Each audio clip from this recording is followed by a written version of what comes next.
Titan submersible आपदा के निर्माण में कई वर्ष लगे।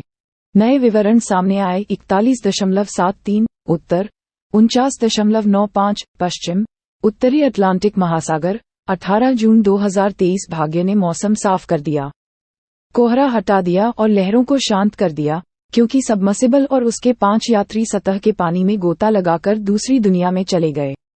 वे गहरे समुद्र की सबसे ऊपरी परत में प्रवेश कर गए, जिसे गोधूली क्षेत्र के रूप में जाना जाता है, एक जीवित जीव द्वारा प्रकाश के उत्पादन और उत्सर्जन से चमकते जीवों, जैसे कि विशाल दांतों वाली छोटी मछली, से गुजरते हुए। फिर वे मध्यरात्रि क्षेत्र में प्रवेश कर गए, जहां बड़े जीव विदेशी चंद्रमाओं की तरह घूमते रहते हैं।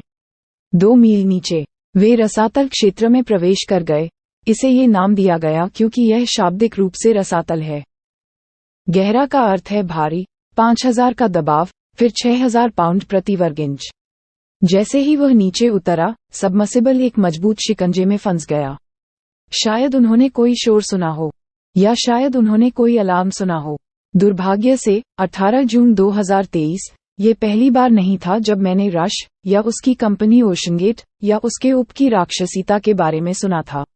वह और टाइटन बातचीत का विषय रहे हैं, जिनके बारे में कई मौकों पर वास्तविक भय के साथ बात की गई है। मेरी पुस्तक the underworld journeys to the depths of the ocean की रिपोर्टिंग के दौरान 5 वर्षों के दौरान कई लोगों से मेरी मुलाकात हुई थी। मैंने अनुसंधान जहाजों पर, गहरे समुद्र अभियानों के दौरान, पनडुब्बी हैंगरों में और समुद्री विज्ञान सम्मेलनों में टाइटन के बारे में एक त्रासदीपूर्ण प्रतीक्षा के रूप में चर्चा सुनी है। 2018 में ओशनगेट के साथ मेरी परेशानी भरी मुठभेड़ हुई थी और तब से मैं इसे चिंता के साथ देख रहा हूँ।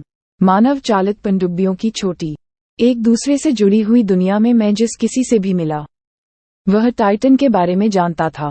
हर कोई अविश्वास से देख रहा था क्योंकि रश ने फिलामेंट घाव वाले कार्बन फाइबर से 5 व्यक्ति बेलनाकार दबाव पतवार का निर्माण किया था। एक अप्रत्याशित सामग्री जो दबाव में अचानक और विनाशकारी रूप से विफल होने के लिए जानी जाती है। ऐसा लग रहा था मानो हम धीमी गति में चल रही कोई डरावनी फिल्म देख रहे हों, ये जानते हुए कि आगे जो भी होगा वह अच्छा नहीं होगा। लेकिन स्क्रीन पर चीखने चिल्लाने की तरह किसी के मुंह से निकली किसी भी बात से अंत पर कोई फर्क नहीं पड़ा। दिसंबर 2015 में टाइटन के निर्माण से 2 साल पहले रश ने अपने 4000 मीटर सब टू बी के 1/3 स्केल मॉडल को एक दबाव कक्ष में उतारा था और इसे 4000 psi पर फटते हुए देखा था, जो कि केवल 2740 मीटर के बराबर दबाव था। परीक्षण का घोषित लक्ष्य ये प्रमाणित करना था कि दबाव पोत का डिजाइन लगभग 4200 मीटर की गहराई के अनुरूप 6000 psi के बाहरी दबाव को झेलने में सक्षम है। हो सकता है कि उसने तब रास्ता बदला हो, एक पल के लिए पीछे खड़ा हुआ हो और पुनर्विचार किया हो, लेकिन उसने ऐसा नहीं किया। इसके बजाय ओशनगेट ने एक प्रेस विज्ञप्ति जारी की जिसमें कहा गया कि परीक्षण एक शानदार सफलता रही है क्योंकि यह दर्शाता है कि कार्बन फाइबर के लाभ वास्तविक हैं। रश ने कदम भी नहीं तोड़ा। वह अपने समुद्री अभियानों के निदेशक डेविड लोकरिज पर जोर से हमला करते हुए बिल्कुल आगे की ओर दौड़ा। लोकरिज ओशनगेट के लिए काम करने के लिए स्कॉटलैंड से चले गए थे, ग्लासगो में अपना घर बेचकर अपनी पत्नी और 7 वर्षीय बेटी के साथ वाशिंगटन राज्य चले गए। अपने कई नए सहयोगियों के विपरीत, लोकरिज एक स्थापित समुद्री पेशेवर था, एक पनडुब्बी और रिमोट से संचालित वाहन पायलट, एक समुद्री इंजीनियर और तेल और गैस उद्योग के लिए एक पानी के नीचे निरीक्षक। उन्होंने गिराई गई सैन्य पनडुब्बियों में फंसे लोगों को बचाने के लिए ब्रिटिश नौसेना के लिए बचाव पनडुब्बियों का संचालन किया था। जनवरी 2018 तक टाइटन लगभग पूरा हो चुका था और जल्द ही इसका समुद्री परीक्षण शुरू होने वाला था। लेकिन पहले लोकरिज, जो अपने अनुबंध के अनुसार सबमर्सिबल और सतह संचालन के दौरान सभी चालक दल और ग्राहकों की सुरक्षा सुनिश्चित करने के लिए जिम्मेदार था, को सबका निरीक्षण करना होगा और इसे गोता लगाने के लिए उपयुक्त घोषित करना होगा। और ऐसा होने वाला नहीं था। लोकरिज तेज अलार्म के साथ सबकी प्रगति देख रहा था। उन्होंने ओशनगेट के इंजीनियरिंग निदेशक टोनी निसान के साथ बहस की थी। ओशनगेट ने लेथब्रिज को उप के oxygen system, computer system, acrylic viewport और रिंग और इसके कार्बन फाइबर पतवार और टाइटेनियम एंड कैप के बीच महत्वपूर्ण इंटरफेस पर काम की जांच करने से मना कर दिया था। इस तरह के बेतहाशा भिन्न दबाव सहनशीलता के साथ संभोग सामग्री की भी सलाह नहीं दी गई थी। निसेन ने टिप्पणी के अनुरोधों का जवाब नहीं दिया। जब लोकरिज ने अपनी चिंता व्यक्त की तो उसे नजरअंदाज कर दिया गया, इसलिए उसने यथासंभव गहनता से टाइटन का निरीक्षण किया। फिर उन्होंने रश और ओशनगेट के अन्य वरिष्ठ कर्मचारियों को 10 पेज की गुणवत्ता नियंत्रण निरीक्षण रिपोर्ट प्रस्तुत की, जिसमें उप की समस्याओं और उन्हें ठीक करने के लिए आवश्यक कदमों को सूचीबद्ध किया गया था। लोकरिज ने पहले पन्ने पर लिखा, मैंने अपने संलग्न दस्तावेज में जिन प्रमुख वस्तुओं को संबोधित किया है, उनके मौखिक संचार को कई मौकों पर खारिज कर दिया गया है, इसलिए मुझे लगता है कि अब मुझे ये रिपोर्ट बनानी चाहिए ताकि एक आधिकारिक रिकॉर्ड मौजूद रहे।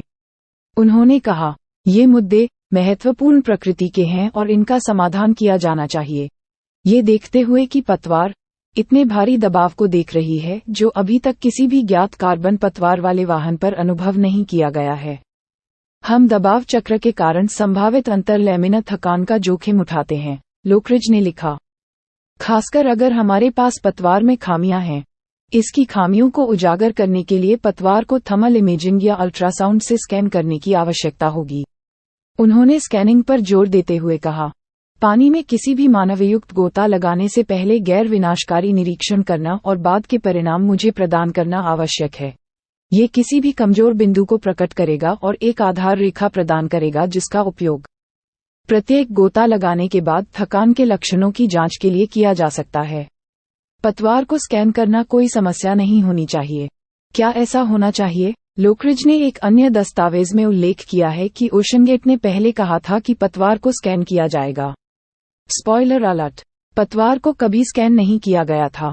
कंपनी के वकील थॉमस गिलमैन ने लिखा, ओशनगेट इंजीनियरिंग टीम पतवार स्कैन प्राप्त करने की योजना नहीं बनाती है और यह नहीं मानती है कि यह आसानी से उपलब्ध होगा या किसी भी स्थिति में विशेष रूप से प्रभावी होगा।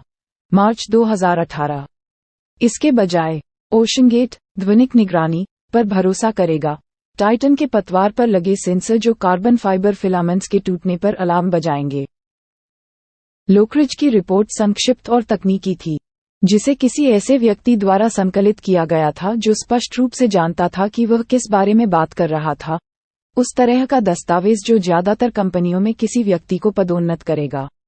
रश की प्रतिक्रिया थी कि लोकरिज को तुरंत बर्खास्त कर दिया जाए। अनुबंध के उल्लंघन, धोखाधड़ी, अन्यायपूर्ण संवर्धन और व्यापार रहस्यों के दुरुपयोग के लिए उस पर और उसकी पत्नी पर मुकदमा दायर किया जाए। हालांकि कैरोल लोकरिज ने ओशनगेट या सबमर्सिबल उद्योग में भी काम नहीं किया था। उनकी आप्रवासन स्थिति को खतरे में डालना और उनसे ओशनगेट की कानूनी फीस का भुगतान कराने की मांग की। मुकदमे में ओशनगेट ने अपनी शिकायतों का हवाला दिया। कंपनी के अनुसार लोकरिज ने निकालने का एक कारण तैयार कर लिया था। 2016 में उन्होंने टोनी निसेन और ओशनगेट इंजीनियरिंग स्टाफ के अन्य सदस्यों को बड़ी देखने वाली खिड़की से देखा था, जिनके साथ वह बहस कर रहे थे। उन्होंने कंपनी के मुख्य इंजीनियर द्वारा प्रदान की गई जानकारी की सत्यता को स्वीकार करने से बार बार इनकार कर दिया था और बार बार कहा था कि वह ओशनगेट के अनुसंधान और विकास योजनाओं को मंजूरी नहीं देते हैं। उदाहरण के लिए, कंपनी को टाइटन के प्रायोगिक पोत प्रोटोटाइप के पतवार का स्कैन प्राप्त करना चाहिए, संभावित खामियों का पता लगाने के लिए। अब बेरोजगार, ओशनगेट के आरोपों से व्यथित और कानूनी बिलों से घिरा हुआ, लोकरिज एक कमजोर स्थिति में था। उन्होंने गलत तरीके से समाप्ति के लिए प्रतिवाद किया और अपनी निरीक्षण रिपोर्ट अमेरिकी व्यावसायिक सुरक्षा और स्वास्थ्य प्रशासन को भेज दी। बदले में OSHA ने इसे तटरक्षक बल को सौंप दिया।